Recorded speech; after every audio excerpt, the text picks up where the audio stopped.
देशाचं एक महत्त्वाचं ठिकाण म्हणून आळंदीची ओळख आहे. संतश्रेष्ठ ज्ञानेश्वर माऊलींच्या चरणी मी सुरुवातीलाच वंदन करतो आणि आळंदीच्या पवित्र नगरीला ग्रामदैवत भैरवनाथ महाराज, श्री खंडोबा, श्री हजेरी मारुती, श्री पद्मावती माता, श्री शीतला देवी माता, आई श्री लक्ष्मी देवीचं कृपाक्षेत्र हे लाभलेलं आहे आणि या देवी देवतांच्या चरणी देखील मी आपल्या सर्वांच्या साक्षीनं नतमस्तक होतो. वारकरी संप्रदायाच्या अखंड भक्ती परंपरेचे श्रद्धास्थान असलेले संतश्रेष्ठ ज्ञानेश्वर माऊलींच्या संजीवन समाधीनं पावन झालेल्या आळंदी नगरीमध्ये खरोखरीच तुम्ही अतिशय नशीबवान आहात, अतिशय भाग्यवान आहात. लाखो करोडो लोक दरवर्षी इथं माऊलीचं दर्शन घेण्याच्या करता येत असतात आणि तुम्ही भाग्यवान ह्या कारणा करताय की तुम्हाला ह्या नगरीत कायमच राहण्याची संधी तुमच्या पूर्वजांच्यामुळं, तुमच्या आई वडिलांच्यामुळं तुम्हाला सगळ्यांना मिळालेली आहे. वारकरी संप्रदायानं नेहमीच अमूल्य वारसा लाभलेला आहे. आम्ही नेहमी सगळीकडे महाराष्ट्रामध्ये फिरत असताना की आपण साधू संतांच्या विचाराने पुढे गेलं पाहिजे, आपण शिवशाहू फुले आंबेडकरांच्या विचारधारेने पुढे गेलं पाहिजे असं मी प्रत्येक ठिकाणी जात असताना बोलत असतो. मित्रांनो, वारकरी संप्रदायाचा अमूल्य वारसा ह्या माझ्या आळंदी शहराला, इंद्रायणीच्या तीरावर वसलेलं हे शहर एक इतिहास आणि संस्कृती आणि अध्यात्माचा त्रिवेणी संगम या शहराला मिळालेला आहे. म्हणून मी म्हटलं की तुम्ही फार पुण्यवान, भाग्यवान आहे. या भूमीत येणाऱ्या प्रत्येकाला भक्तीचं समाधान मिळतं, संत परंपरेची प्रेरणा आणि समाज जीवनातला दिशादर्शक विचार हा इथं दर्शनाकरता जो भाविक येत असतो त्याला मिळत असतो.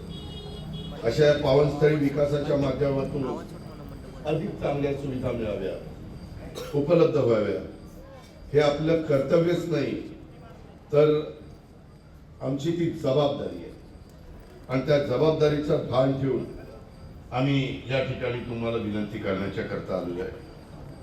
आम्ही या समर्पित भावनेनं आज मी तुमच्या तमाम आळंदीकरांच्या समोर एक कार्यकर्ता या नात्याने राष्ट्रवादी काँग्रेस पक्षाच्या माझ्या सर्व उमेदवारांच्या प्रचाराच्या निमित्तानं आलेलो आहे. मित्रांनो, खूप ठिकाणी निवडणुका चाललेल्या आहेत. आज शेवटचा दिवस आहे, उद्याच्याला मतदान होणार आहे. आता तुम्ही सगळेजण उद्याच्याला आता मतदान करत असाल.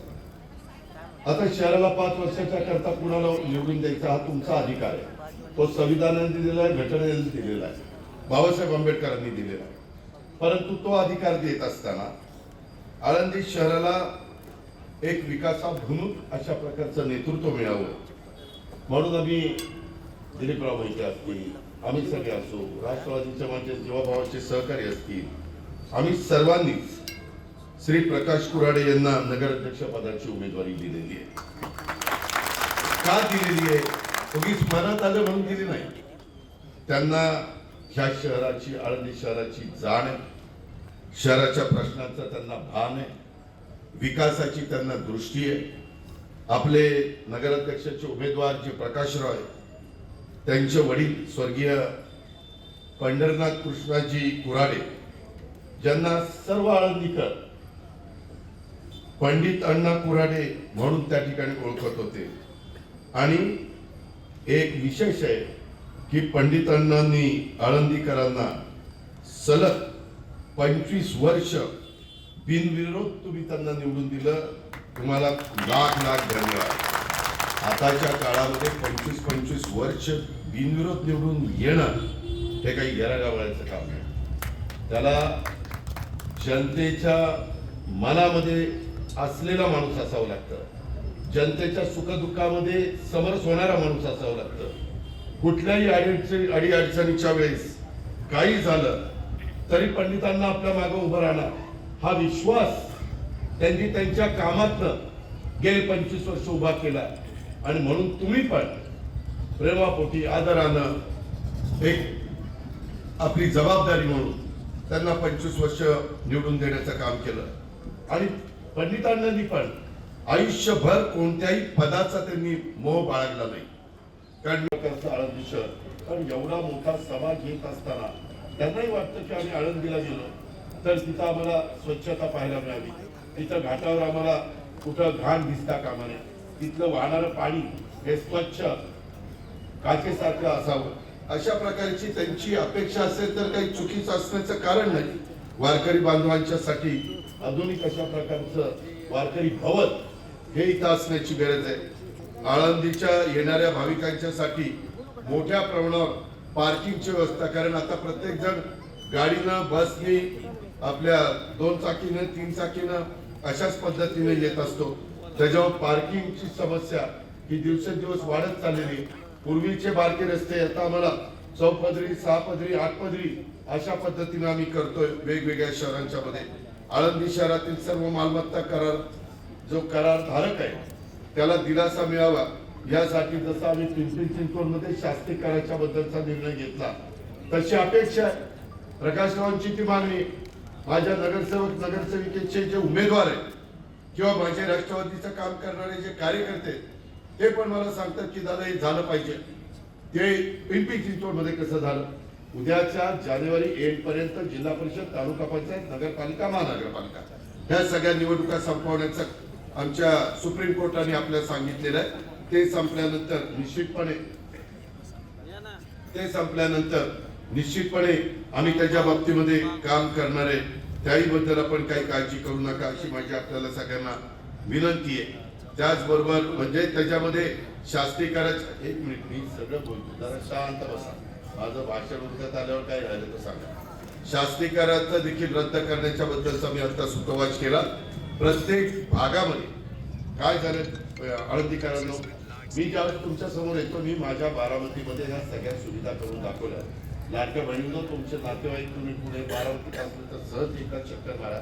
सकाळी 6 वाजल्यापासून 5:30 वाजल्यापासून बारामतीची झाडलोट सुरू होती. अशा पद्धतीने स्वच्छता दूध आम्ही तिथं ठेवलेले आणि 7:30-8 पर्यंत बारामती स्वच्छ झाडून त्या ठिकाणी स्वच्छ केली जाते. तसं मलाही वाटतं की आळंदी व्हावी, मलाही वाटतं की इथल्या लोकांनी का तसं करू नये आणि त्याकरता जी काही मदत लागेल ते करायला मी तयार आहे ना. मी नुसतंच भाषण करायला नाही आलो, ती अंमलबजावणी करण्याच्या करता उद्याच्या काळामध्ये प्रकाशरावांना जे काही सहकार्य लागेल, विकास करायला सहकार्य लागतच.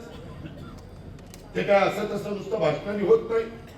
मंजुऱ्या मिळवाव्या लागतात, पाठपुरावा करावा लागतो, निधी खेचून आणावा लागतो, सगळं काही करावं लागतं.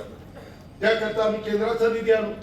केंद्रामध्ये आमच्या एनडीए सरकारमध्ये आम्ही सामील झालेलो असलो म्हणजे ओळखी आहे. राज्य सरकारमध्ये मीच तिथं तुमचा पालकमंत्री म्हणून काम करतोय. ह्या जिल्ह्याचा तुम्ही जसा सुपुत्र आहे तसा मी पण सुपुत्र आहे. जे काही बरं वाईट व्हायचं ते तुमचं माझं ह्या जिल्ह्यातच होणार आहे. बाकीचे लोक येतील सांगतील, परंतु त्यांचे जिल्हे वेगळे, ते तिकडे काम करणार. त्यांच्या पुढे फाईल आली तर ते पहिल्यांदा त्यांच्याच जिल्ह्याला देणार ना. माझ्या पुढे फाईल आली की मी पहिला पुणे जिल्हा बनणार, पहिला आळंदी बनणार. शेवटी मनुष्य स्वभाव आहे. माझ्या जागी तुम्ही पण कुणी असतं तर तेच केलं असतं. उद्या त्याला प्रकाशराव निवडून गेले आणि त्यांची बॉडी आली की बॉडीतले नगरसेवक जो ज्या वॉर्डात आला, कुठली मंजुरी आली की म्हणणार पहिलं माझ्या वॉर्डात करा, कारण त्या लोकांनी त्याला निवडून दिलं. तसं मी ज्यावेळेस सरकारमध्ये बसतो त्यावेळेस मी माझ्या जिल्ह्याचा पहिला प्राधान्याने विचार करणारच ना. जसा कोण ठाण्याचा करेल, कोण नागपूरचा करेल, कोण कुठला करेल, हा ना. जे खरंय ते मी कामाचा माणूस आहे, मी शब्दाचा पक्का.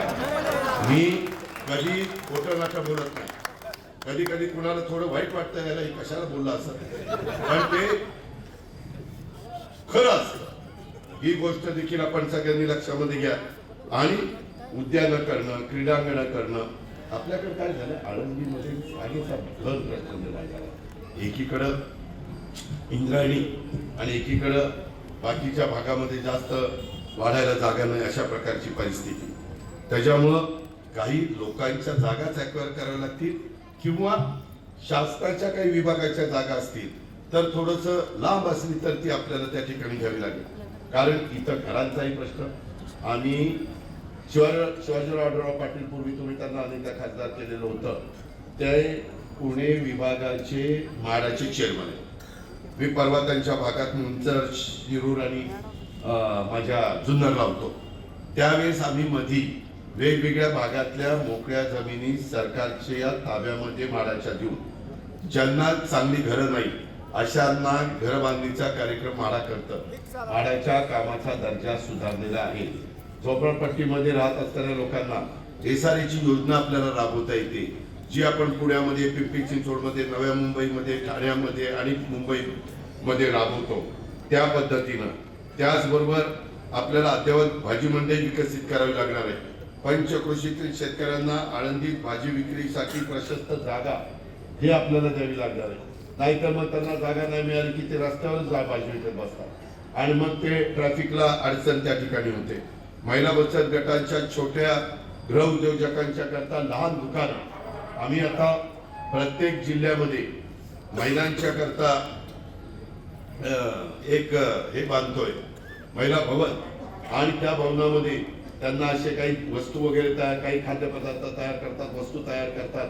त्याला बाजारपेठ पण मिळाली पाहिजे. जसं आम्ही भीमथडी जत्रा घेतो, जसा पवनाथडी जत्रा घेतो, ते कशा करता माझ्या महिला बचत गटाच्या लाडक्या बहिणींनी तयार केलेल्या मालाला बाजारपेठ मिळावी, ओळख लोकांना त्याच्यामधनं व्हावी, ही त्याच्या पाठीमागची भावना असते.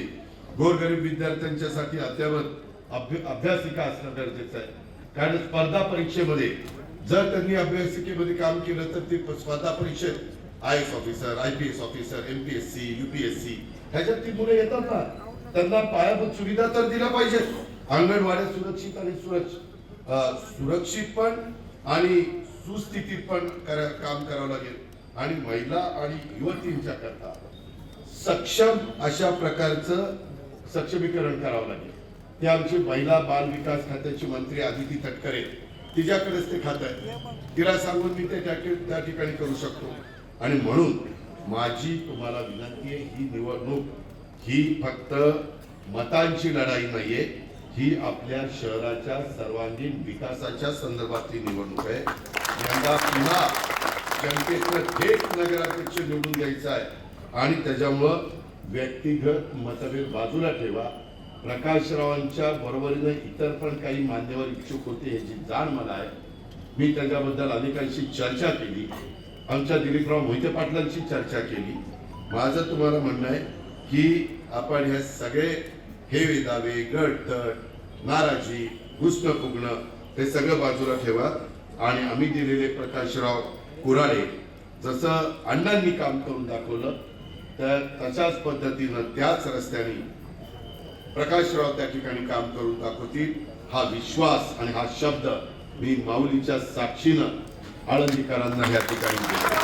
अशा प्रकारचं माझं आपल्याला सगळ्यांना चांगलं आहे. इंद्रायणी सुधार योजनेमध्ये देखील मधल्या काळामध्ये जसं आम्ही मुळामुठाला पैसे मंजूर केले, भीमेला केले, तसं इंद्रायणीला पण 536 कोटी रुपये आपण टेंडर त्या ठिकाणी काढलेलं आहे. काढलेलं टेंडर नंतर निधी कमी पडला तर त्याच्यात पण कसा हातभार लावायचा, कसा निधी वाढून आणायचा, कुठं मंजुरी मिळवायची, कुठं काय करायचं, अशा सगळ्या गोष्टी आम्ही आणि प्रकाशराव मिळून त्या बाबतीमध्ये करू, अशा प्रकारचा विश्वास मी आपल्या सगळ्यांना देतो.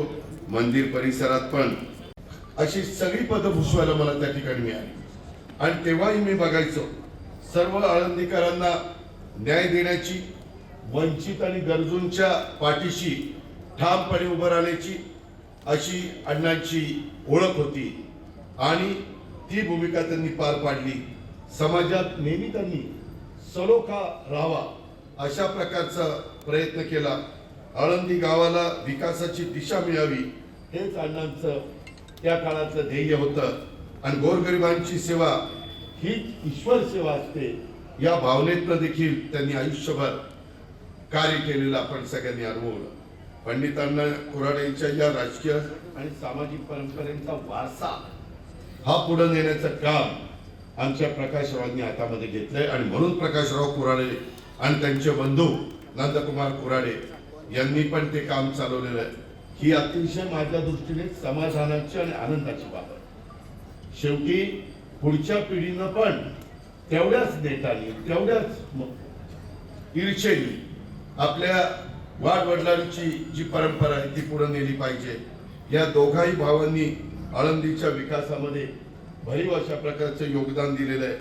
आळंदी नगर परिषदेचे आमचे नंदकुमार कोराडे प्रकाशरावचे बंधू यांनी उपाध्यक्ष म्हणून देखील उल्लेखनीय कामगिरी केलेली मला आठवत आहे.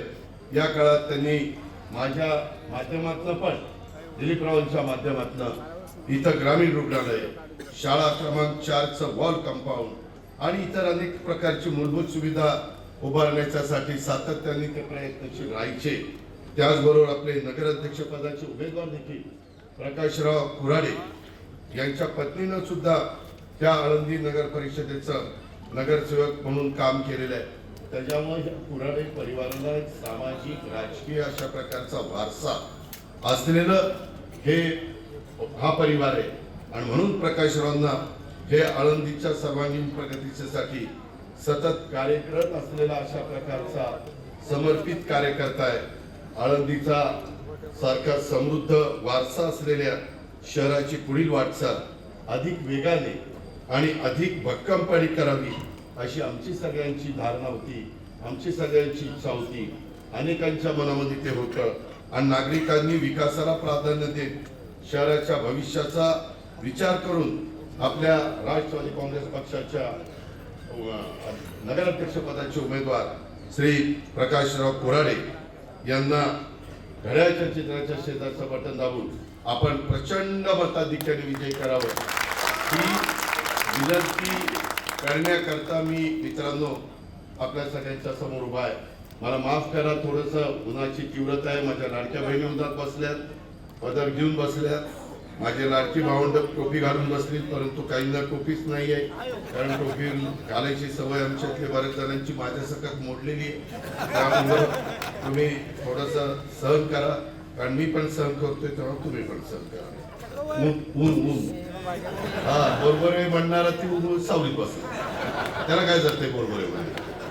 मित्रांनो, गमतीचा भाग जाऊ द्या, परंतु आळंदी शहराच्या विकासाच्या करता आतापर्यंत आम्ही 217 कोटी रुपयाचा आळंदी तीर्थक्षेत्र विकास आराखडा मंजूर केलेला आहे. आळंदी तीर्थक्षेत्र आराखड्यामध्ये 217 कोटी पैकी 90 कोटी रुपयांची विकास कामं झालेली आहेत. काही कामं प्रगतीपथावर आहे. त्याच्यामध्ये आळंदी शहराला जोडणारा नवा पूल असेल, चरोली बुद्रुक ते चरोली खुर्द जोडणारा पूल असेल किंवा बाह्यवळण रस्ता असेल, मलनिस्तारण योजना. बऱ्याचशा ठिकाणी आपण राहतो तिथं संस्कार आपल्यावर घडवतो, परंतु पाणी तिथलं वापरतो, शुद्ध चांगलं पाणी वापरतो, पण नंतर जे खराब पाणी बाहेर निघतं, ज्याला आपण ड्रेनेजचं पाणी म्हणतो किंवा गटारचं पाणी म्हणतो, ते नंतर नको त्या ठिकाणी नदीला मिळतं आणि नदी प्रदूषित होती. आपल्याला जसं स्वच्छ पाणी घेण्याचा अधिकार आहे तो असलाच पाहिजे, त्याबद्दल दुमत नाही, परंतु आपण पण पाण्याचा वापर केल्यानंतर जे पाणी सोडतो ते STP plant, sewage treatment plant हे आपण टाकला पाहिजे. ते टाकल्याशिवाय आता त्याला पर्यावरण एक विभाग आम्ही काढलेला आहे, ते देखरेख करतात आणि त्याच्यामुळे मननिस्तारण योजनेकरता देखील 6 कोटी रुपये. आता आळंदीची जागा एवढी कमी आहे की अनेक ठिकाणी सगळी कामं करत असताना आम्हाला भूसंपादन करावं लागतंय. भूसंपादनाला आम्हाला 25 कोटी रुपये खर्च आला. इथं जमिनीचे भाव म्हणजे काय न सांगितलं बरं, कारण जागा इतक्या कमी राहिल्या, तेव्हा आहे त्या जागेला एवढं महत्व प्राप्त झालेलं आहे हे कोणी दुसऱ्यांनी सांगायची गरज नाही.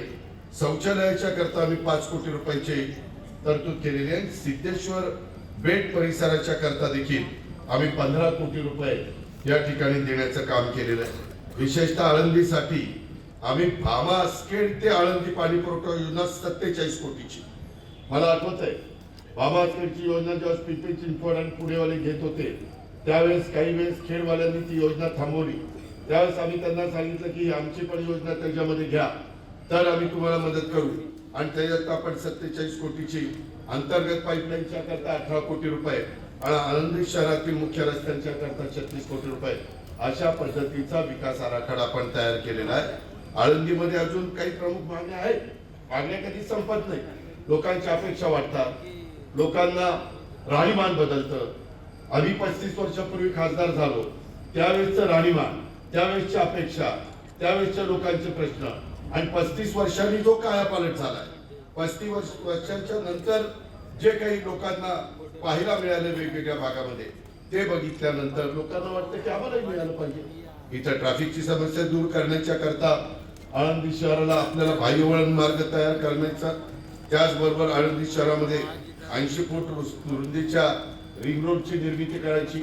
आता 80 फूट रस्त्याच्या रिंग रोडची निर्मिती करताना काही जागा तर आम्हाला भूसंपादन करावं लागतील, त्या तर टाळून आम्हाला चालणार नाही. देताना त्याला योग्य मोबदला देण्याचं काम आम्ही करू.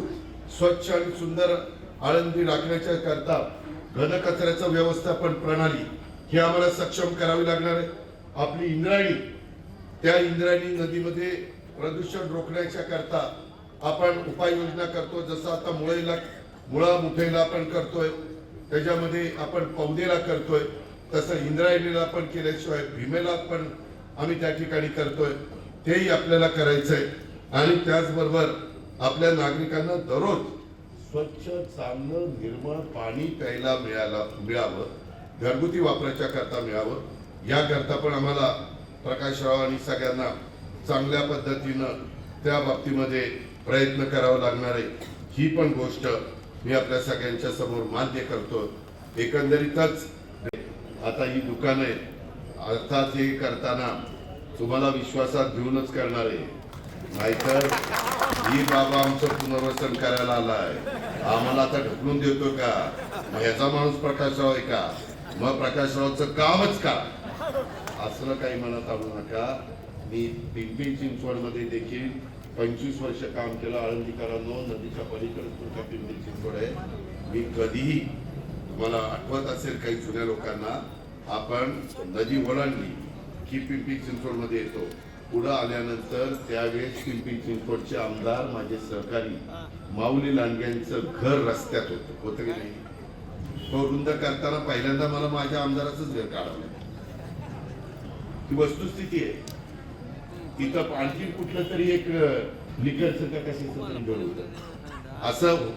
पण तो रस्ता आता आठपदरी केला की नाही, सबवे केले की नाही, डबल फ्लायओव्हर केले की नाही, लोकांना जायला यायला सुविधा दिल्या की नाही, मेट्रो केली की नाही, ही मेट्रो आता चाकणपर्यंत परवा मंजूर दिली की नाही, पब्लिक सर्व्हिस ट्रान्सपोर्ट चांगलं केलं पाहिजे ना. उद्या सगळ्यांनाच स्वतःच्या गाड्या घेऊन येऊन परवडत नाही. काही जण मेट्रोने येतील, काही आपल्या बसेसने येतील, PMPML येतील, ह्या पद्धतीने एसटीने येतील. आणि म्हणून माझं तुम्हाला सांगणं आहे की मी अनेक ठिकाणी बारामती अतिशय सुंदर केली, पिंपरी चिंचवड चांगलं केलं. आम्हाला अशा अनेक शहरं करायची, पण त्याकरता तुमच्या पवित्र मताची गरज प्रकाशरावांना आमच्या सगळ्या टीमला आहे. आणि त्याचबरोबर तुमचं जे काही मनात आहे ते पण करण्याची धमक, ते सोडवण्याची धमक आणि ताकद आमच्यामध्ये आहे. मी त्याच्या संदर्भामध्ये कुठल्याही प्रकारची अडचण त्या बाबतीमध्ये तुम्हाला कुणाला येऊ देणार नाही. आणि पाण्याचा गहन प्रश्न आहे, पाण्यासारखं पुण्याचं काम नसतं, त्याही बाबतीमध्ये आम्ही तुम्हाला मदत करायचं ठरवलेलं आहे. ही पण गोष्ट ह्या निमित्तानं आपण सगळ्यांनी लक्षामध्ये घ्या. एकंदरीतच धार्मिक क्षेत्र दर्शनबारी भाविकांच्या करता उपलब्ध करून देणं, मला असं वाटलं होतं एकेकाळी की जसं जसं समाज सुशिक्षित होईल तसं तसं गर्दी कमी होईल. उलट आहे, जसा समाज शिकत चाललेला आहे तशी गर्दी वाढत चाललेली. आणि त्याच्यामुळं आपल्याला इथला तीर्थक्षेत्र विकास आराखडा, इथं स्मार्ट सिटी, इथलं ग्रामीण रुग्णालयाचं आधुनिकीकरण किंवा तिथं नर्सेस, डॉक्टर्स, पॅरामेडिकल स्टाफ, स्वच्छता दूत, अशा पद्धतीनं आम्ही उमेदवाराचं ज्यावेळेस निवड केली त्याच्यात ओबीसी चेहऱ्यांना देखील उमेदवारी देऊन त्या समाजाला मुख्य प्रवाहामध्ये आणण्याचं काम राष्ट्रवादी काँग्रेस पक्षाने केलेलं आहे. आम्ही सर्वांना, जसं युगपुरुष छत्रपती शिवाजी महाराजांनी 18 पगड जाती 12 बोलून देताना बरोबर घेऊन हिंदवी स्वराज्याची स्थापना केली आणि रयतेचं राज्य केलं, आमच्याही मनामध्ये त्याच रस्त्याने गेलं पाहिजे. बाबासाहेब आंबेडकरांनी घटनेचे शिल्पकार त्यांनी जे सांगितलं त्याच रस्त्याने गेलं पाहिजे. महात्मा ज्योतिराव फुले त्याचबरोबर राजेश्री शाहू महाराज, पुण्यश्लोक अहिल्यादेवी होळकर, रमाई माता, राजमाता जिजाऊ माँसाहेब, त्याचबरोबर क्रांतीज्योती सावित्रीबाई फुले, त्याचबरोबर मौलाना आझाद, त्याचबरोबर लोकशाहीर अण्णाभाऊ साठे, ह्या सगळ्या महान विभूतींच्या विचारांनी राष्ट्रवादी काँग्रेस पक्ष चाललेला आहे. पक्ष संघटनेमध्ये देखील आम्ही आमच्या मागासवर्गीय समाजाला, त्याचबरोबर मुस्लिम समाजाला चांगल्या प्रकारे संधी देण्याचं काम त्या बाबतीमध्ये करत असतो. आम्ही यावेळेस उमेदवार जर दिले तर आमचे उमेदवार बघा, साधारण हे उमेदवार सुशिक्षित आहेत, हे उमेदवार समाजामध्ये त्यांची चांगली प्रतिमा आहे, या उमेदवारांना राष्ट्रवादींनी संधी दिलेली आहे. यांच्याकडं तुम्हाला बोट दाखवण्यासारखं चुकीचं काम यांच्या कुणाच्याच हातनं आजपर्यंत झालं नाही, पुढेही होणार नाही.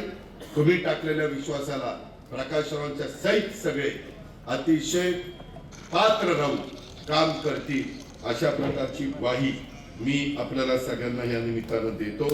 आणि मला 2:10 ते टेक ऑफ घ्यायचं आहे, त्याच्यामुळं इतर बऱ्याचशा गोष्टी सांगण्यासारख्या आहेत. परंतु मी असं करतो, तुम्ही माझं पॅनल फुल प्रचंड मताधिक्याने विजयी करा. मी आभाराच्या दौऱ्याच्या निमित्तानं, तुमचे आभार मानण्याच्या निमित्तानं ज्यावेळेस येईल त्यावेळेस मी आपल्याला इतर गोष्टी सांगेन. पण आभार मानण्याच्या करता आणायचं ना आणायचं तुमच्या हातात आहे. मित्रांनो, तुम्ही मी विनंती केली ती विनंतीला 5 वर्ष मी तुमच्या सर्वांगीण विकासाच्या करता कुठं कमी पडणार नाही, हा शब्द तुम्हाला देतो आणि या ठिकाणी थांबतो. जय हिंद, जय महाराष्ट्र, जय राष्ट्रवादी.